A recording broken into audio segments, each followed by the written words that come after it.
labor and the expression of worth. Further and further from the village, the young man wandered until he could no longer hear the voices of his people. They were all he'd ever known.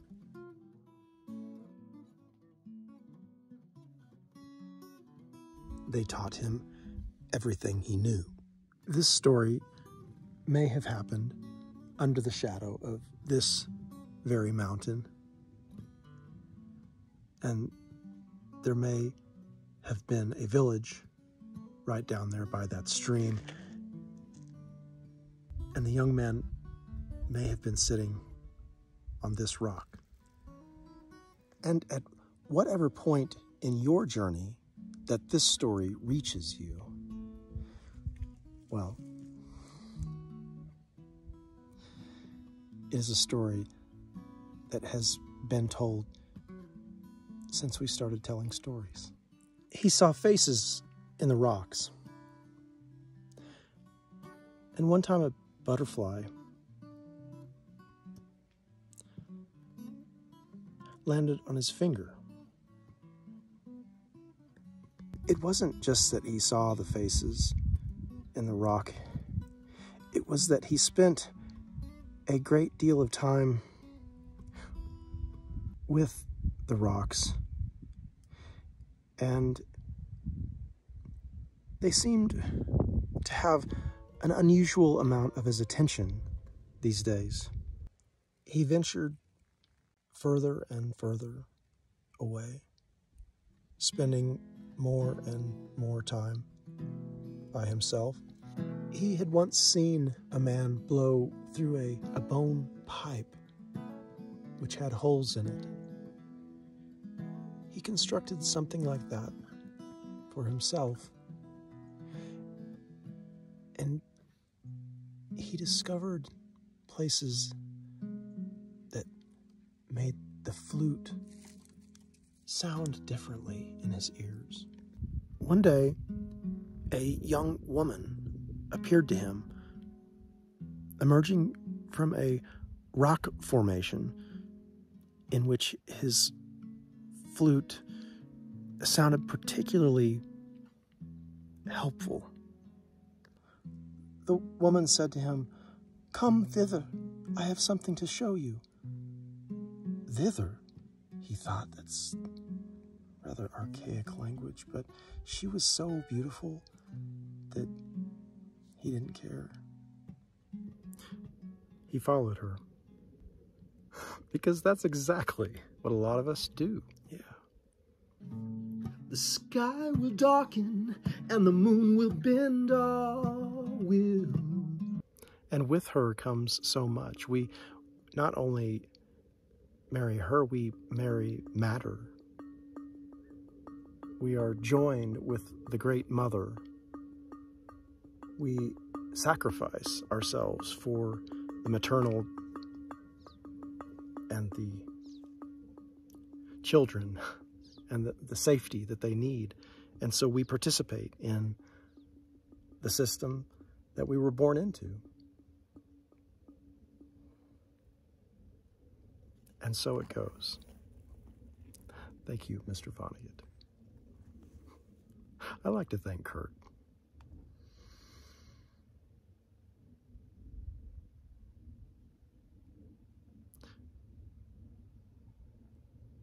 He followed the young lady further into the forest than he had ever been, up onto a high ridge they climbed, and overlook, and what they saw.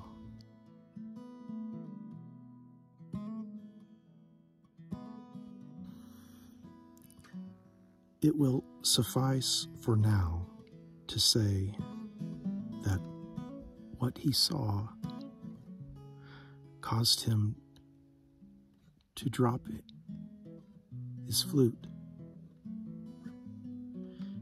It tumbled down the mountain, end over end over end, bouncing deeper and deeper down into the vision of darkness that lay before them.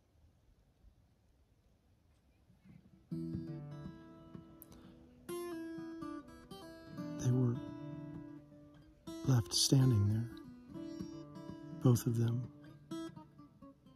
watching the flute. They turned to one another after it had disappeared, both without words. He watched as her countenance distorted, twisted into some vampirous creature, ravenous, thirsty, wanting.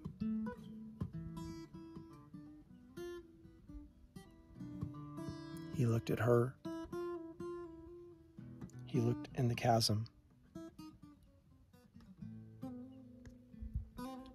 "Can we not do this today?" he said to her, suddenly himself transformed into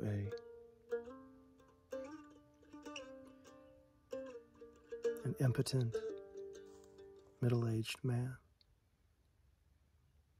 "Can we just not do this anymore?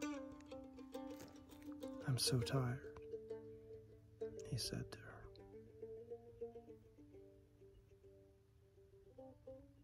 "Why did you do this to me?" he said.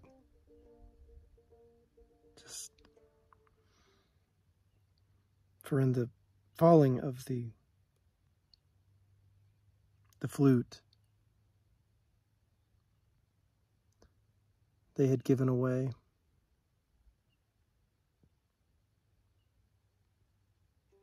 their youthful strength.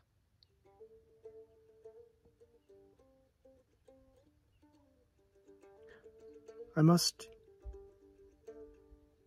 go now," said the young man. "I must find my way back to the village." And he left the vampiress standing there.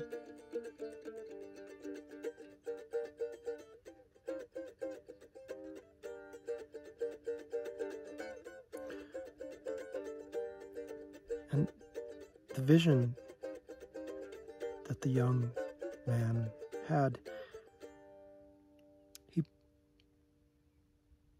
he felt compelled to bring it back to the village.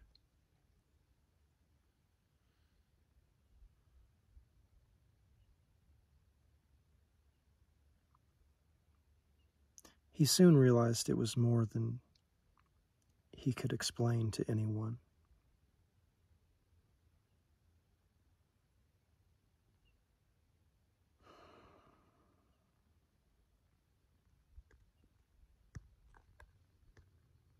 Our young man, who had already spent an inordinate amount of time talking to rocks, well,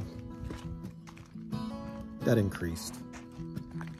The young man was really no longer a young man at all. He had lived an entire lifetime in that vision. He had lived a lifetime under the rule of a king who made many promises and yet lived by enslaving his people,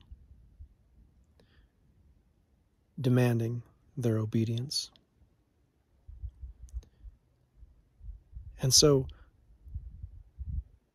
the young man felt tired in heart, like an old man. Travelin' Trav is a singer, songwriter, poet, essayist, metaphysical therapist, teacher, healer, father, and an advocate for the homeless and neurodivergent. He is an encourager, a deeply flawed human being, and a somewhat reluctant, yet grateful, follower of the one that we have called Jesus.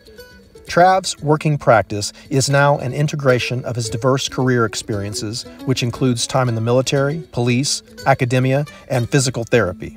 His personal journey to overcome genetically inherited trauma makes him an expert on mental health issues and trauma recovery. Humanity is making the leap into the non-dual. We are moving beyond the binary into a more fluid state. This is evident in our most recent explorations of gender identification. In the depths of Christ, there is no male or female. Travelin' Trav is developing educational materials which encourage the alignment of our rational and mystical senses. These educational tools will help us to manage this species-wide transition in our consciousness. Together, we are developing a new language to describe this caramelized, dystopian world in which we live. Because we are stumbling toward our next evolutionary threshold, we must learn to both sing the blues and transcend the oppression that inspired the blues in the first place. We rise above our tendency to manifest as either the oppressed or the oppressors. Labor and the Expression of Worth is Trav's compassionate philosophical container which creates the necessary inner space to hold multiple perspectives simultaneously. Labor and the Expression of Worth is a context in which we may align our work with one another around our deepest common values. We must educate, strengthen, and encourage one another. Strengthening a tribe member deepens a tribe. Deep tribes can feed the world. It is essential that the consciousness level of our species is deepened. We need a new perspective from which to solve the diverse and many problems that humanity has created for itself. In order to raise our consciousness, we must encourage deep communication between the generations. Trav is reaching out to the generations who came before him and after him. Thank you for supporting Travelin' Trav by contributing monthly through Patreon. Every little bit helps. May we discover our deepest common values together and align our efforts appropriately. The future of our species depends on it. Strengthening a tribe member deepens a tribe. Depth tribes feed the world. Sincerely, Travis Irwin.